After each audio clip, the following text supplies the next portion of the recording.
Okay, so for this video, we're back on read.gov and we're going to look at some more Aesop's fables.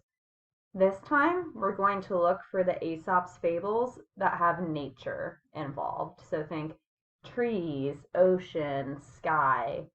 There are a lot of different Aesop's fables. Some of them are about animals, some are about more nature. Well, animals are nature, but okay, this is the first one we're going to read. It's called The Plane Tree. Two travelers, walking in the noonday sun, sought the shade of a wide-spreading tree to rest.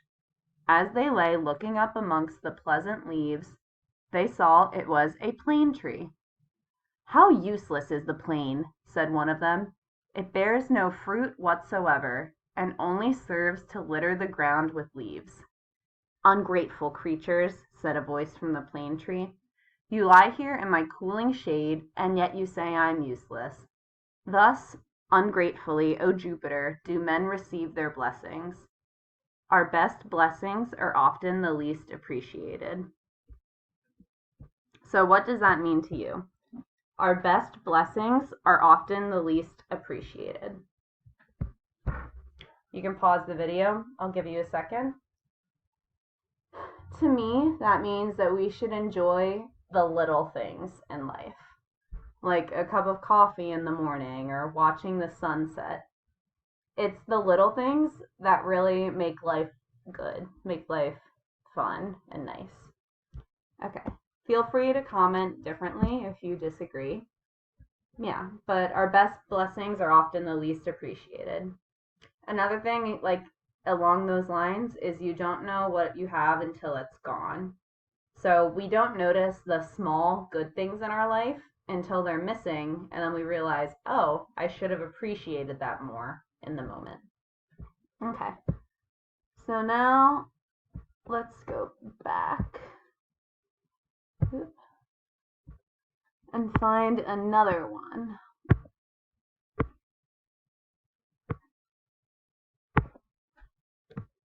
We'll search. We'll do the travelers and the sea. The travelers and the sea. Two travelers were walking along the seashore. Far out they saw something riding on the waves. "Look," said one, "a great ship rides in from distant lands, bearing rich treasures." The object they saw came ever nearer the shore. "No," said the other, "it's not a treasure ship. That's some fisherman's skiff, with the day's catch of savory fish." Still nearer came the object. The waves washed it up on the shore. "It is a chest of gold, lost from some wreck," they cried. Both travelers rushed back to the beach, where they found nothing but a water-soaked log. Do not let your hopes carry you away from reality. So think about that. Do not let your hopes carry you away from reality. So to me, that means it's okay to hope, it's okay to dream, but you need to keep your expectations realistic. You can't get carried away and start thinking of these fantastical things that probably won't happen. So let's read that one more time. Do not let your hopes carry you away from reality. Yeah.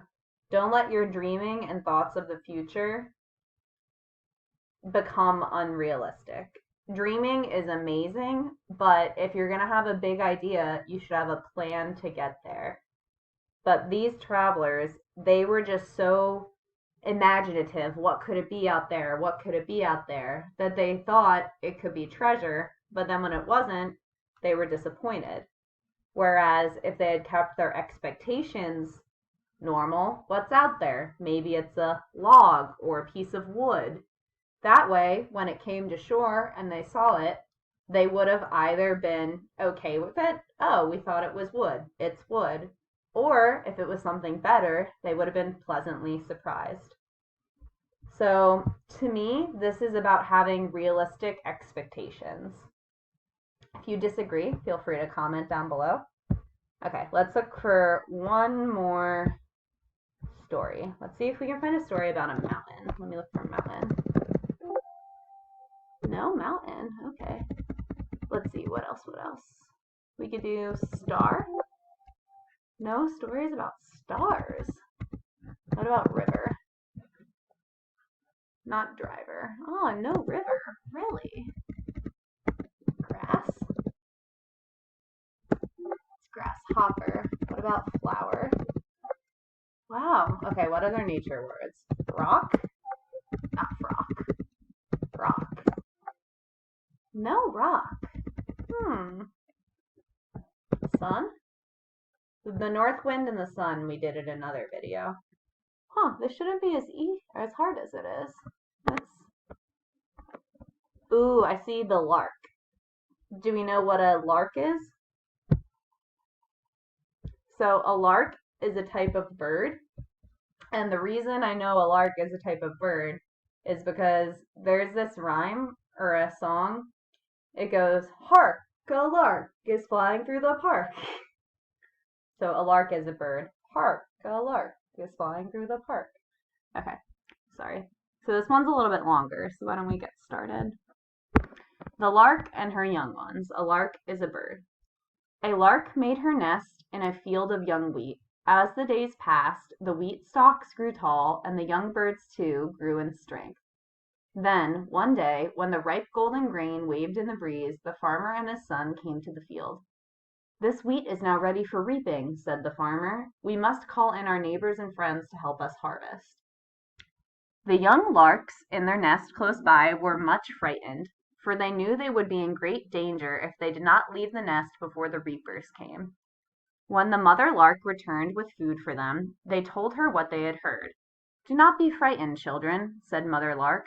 "If the farmer said he would call in his neighbors and friends to help him do his work, wheat will not be reaped for a while yet."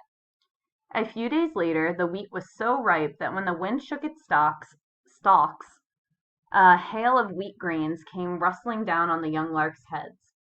"If this wheat is not harvested at once," said the farmer, "we shall lose half the crop. We can't wait any longer for help from our friends. Tomorrow we must set to work ourselves." When the young larks told their mother what they had heard that day, she said, "Then we must be off at once. When a man decides to do his own work and does not depend on anyone else, then you may be sure that there will be no more delay." There was much fluttering and trying out of wings that afternoon, and at sunrise the next day, when the farmer and his son cut down the grain, they found an empty nest. So then the lesson is, self-help is the best help. Self-help is the best help. This makes me think of the phrase, God helps those who help themselves. There's a lot of sayings this makes me think of. So self-help is the best help. God helps those who help themselves. If you want something done right, you need to do it yourself. To me, the lesson of this story is it's good to rely on yourself because you will always do what you need to do. Whereas other people, they can disappoint you, they can let you down. It's much harder to let yourself down than to be let down by other people. So I hope you liked those 3 stories. If you want to re-listen to them, feel free. And type down below, what do you think you've learned from this? Did you enjoy the stories? Do you think the lessons are good? Do you think they're stupid? Silly? I shouldn't say stupid, but do you think they're good lessons? Did they help you? Do you not find them helpful? Let me know down below. Thank you and have a nice day.